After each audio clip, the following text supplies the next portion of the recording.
When you think of ancient Egypt, what comes to mind? Towering pyramids, golden masked pharaohs, and mysterious hieroglyphs, right? But what about the women of ancient Egypt? For a long time, their stories were whispers in the shadows of history, overshadowed by the grand tales of kings and gods. But today, we pulling back the curtain to reveal a world where women were not just silent observers, but active, powerful participants in society. From queens who ruled as pharaohs to ordinary women who owned property and ran businesses, their lives were far more complex and influential than you might imagine. Get ready to challenge everything you thought you knew about women in the ancient world. Let's start by busting a major myth. Unlike many other ancient societies, where women were largely confined to the home, ancient Egyptian women enjoyed a remarkable degree of legal and economic freedom. Think about this: they could own, inherit, and sell property. They could enter into legal contracts, initiate divorce, and even run their own businesses. We have records of women acting as witnesses in court cases and managing entire estates. This wasn't some rare exception. It was the norm, enshrined in their legal system. The core of this equality was rooted in their religious and social beliefs. Men and women were seen as complementary partners, both essential for maintaining the cosmic order of truth, balance, and justice. This wasn't just a philosophical idea. It played out in everyday life. In art, you often see husbands and wives depicted as equals in size and stature, holding hands or embracing, symbolizing their partnership. Marriage was a social agreement, not a religious sacrament, focused on creating a household and raising children. And if things didn't work out, a woman could leave the marriage, taking her own property with her, plus a share of the joint property. This level of autonomy was practically unheard of in other parts of the ancient world, like Greece or Rome. Now let's talk about work. While the primary role for many women was managing the household and raising children, which was a hugely respected job in itself, their economic activities didn't stop at the front door. Women from lower classes worked in agriculture alongside men. They were weavers, bakers, brewers, and professional mourners. We have tomb paintings showing women making bread, weaving textiles on looms, and serving at banquets. Higher status women could become priestesses, a position of immense religious and social importance. They served gods and goddesses in temples, managed temple estates, and performed sacred rituals. The title God's Wife of Amen, for example, was one of the most powerful and influential positions a woman could hold, often granting her immense wealth and political power, second only to the pharaoh himself. Of course, we can't talk about powerful women without mentioning the female pharaohs. The most famous is Hatshepsut, a trailblazer who ruled for over 2 decades.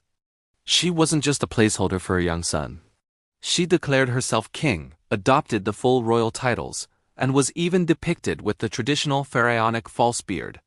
Under her reign, Egypt prospered. She launched massive building projects, like her stunning mortuary temple at Deir el-Bahri, and re-established trade routes that brought immense wealth into the kingdom. Her success proved that a woman could rule just as effectively as any man. Then there's Nefertiti, whose name means the beautiful one has come. Her iconic bust is one of the most famous artifacts from the ancient world, but she was more than just a pretty face. As the wife of the heretic king Akhenaten, she played a central role in his radical religious revolution, which shifted worship from the traditional pantheon of gods to a single deity, the Aten. In artwork from this period, Nefertiti is shown in positions of power usually reserved for a king, even depicted smiting enemies. Some Egyptologists believe she may have even ruled as a pharaoh in her own right after Akhenaten's death, under the name Nefertiti. And who could forget Cleopatra VII? The last pharaoh of Egypt, she was a brilliant political strategist, a linguist who spoke multiple languages, and a charismatic leader who captivated 2 of the most powerful men in Rome, Julius Caesar and Mark Antony. Her goal was always to protect Egypt's independence from the ever-expanding Roman Empire. While Roman propaganda painted her as a seductive temptress, the reality is that she was a shrewd and capable ruler fighting for her kingdom's survival in a world dominated by men. Her story, though it ends tragically, is a testament to the power and intellect of Egyptian queens. But the story of Egyptian women isn't just about queens and priestesses. It's also about the everyday woman. What was her life like?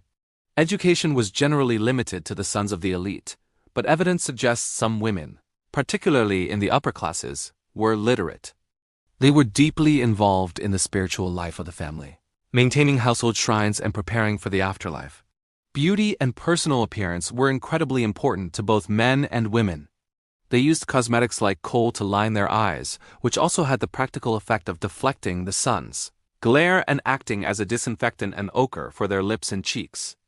They wore elaborate wigs, fine linen clothing, and intricate jewelry made of gold, lapis lazuli, and carnelian. These weren't just for vanity.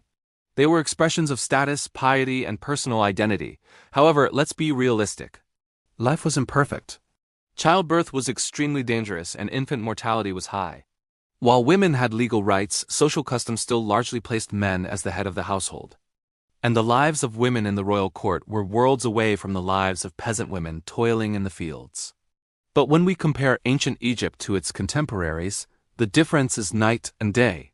Egyptian women enjoyed a status and freedom that would remain out of reach for women in many parts of the world for thousands of years to come. So the next time you see an image of ancient Egypt, look beyond the pharaohs and the pyramids. Look for the figures of the women, the queens, the priestesses, the business owners, the mothers.